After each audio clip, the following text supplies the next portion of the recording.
This is what drilling looks like in the best part of the area, the Bradford and Susquehanna, already becoming saturated with wells. Excellent. And this is what it looks like on the ground. Some of you may have seen the film Gasland. This is really the area that Gasland first focused on, the Dinnock area, Susquehanna County. There's about 30 wells in this picture. You can see some of the big horizontal paths. An individual, actually there's 4 wells in this picture, but you can see a fracking pit on the left disposing frac water and the wells are supplied. So I was able to look at the life cycle of the shale play, and you can use the IP of the wells as a proxy for well quality. And what you see if you look at the purple one, for example, is in the early phase of production, the well quality increases as drilling finds its sweet spots, has better horizontal technology is applied. But at a certain point, the quality of the wells declines. Technology cannot make up for geology. As those sweet spots are drilled off, more and more low-quality wells have to be drilled to maintain production.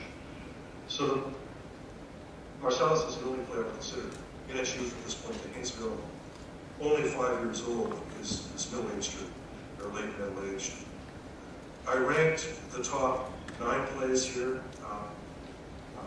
by prognosis, and in essence, 6 of the 9 are declining. 1 of them is flat. Sorry, 5 of the 9 are declining. 1 of them is flat, and 3 are growing. The Marcellus and the plays that have a lot of tight oil production, which is associated gas, the Eagle Ford.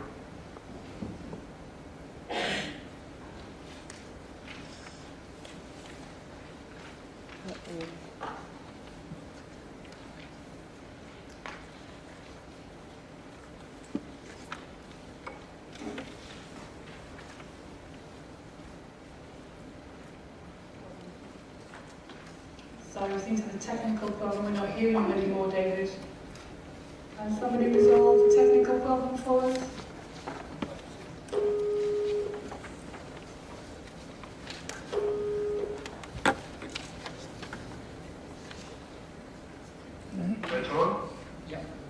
Yeah, we can hear you now. It's fine. Okay, we're just about finished. So I was able to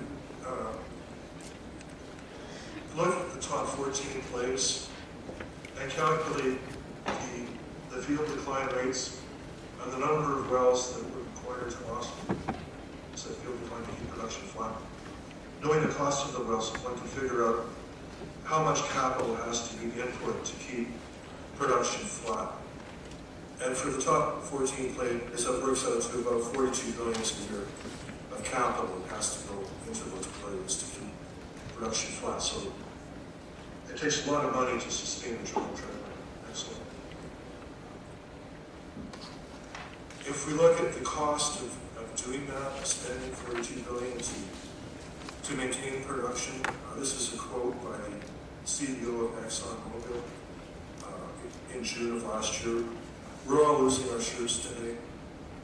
If we look at what that means in terms of companies' bottom lines, there's a lot of selling shale assets in the U.S. About $9 billion of sales of assets for these 4 companies in 2012. Excellent. There's no such thing as a free lunch, as was alluded to at the beginning. There's been a great deal of pushback in terms of the environmental issues surrounding hydraulic fracturing. Excellent. Those amount to several things: high levels of water consumption, methane contamination of groundwater, the issue of disposing and producing fracture fluid. Reinjection has definitely induced earthquakes and in some cases contaminated groundwater. The industrial footprint, several hundred to over 1,000 truck trips per well. Full cycle greenhouse gas emissions was maybe worse than coal, if you consider venting methane during the fracturing process. So just to summarize, what really came out of my analysis, the shale revolution, in my view, is overhyped in terms of long-term supply, especially at forecast low prices. Shale plays are not ubiquitous. There's a few good ones. We saw that 88% of shale gas came from 6 and 50 plays. High field decline rates require a drilling treadmill to maintain production. 30 to 50% of production must be replaced each year with more drilling. The drilling treadmill will only accelerate as sweet spots are drilled off and well quality declines, so we have to drill more and more wells over time to maintain production. The collateral environmental impacts associated with fracking have already and will continue to create public opposition to unfettered access to drill sites, which are mandatory to maintain supply. Next slide.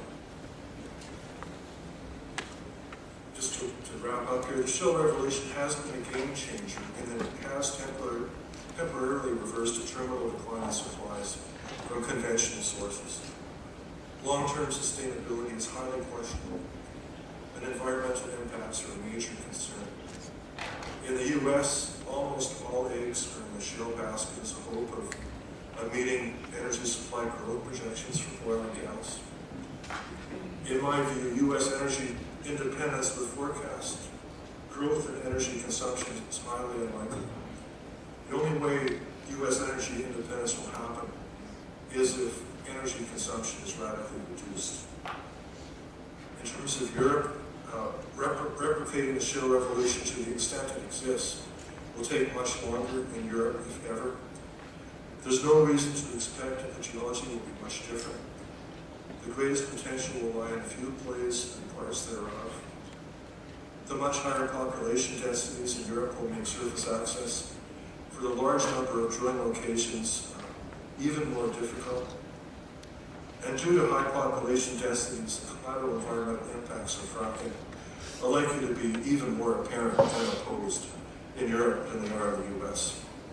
So thank you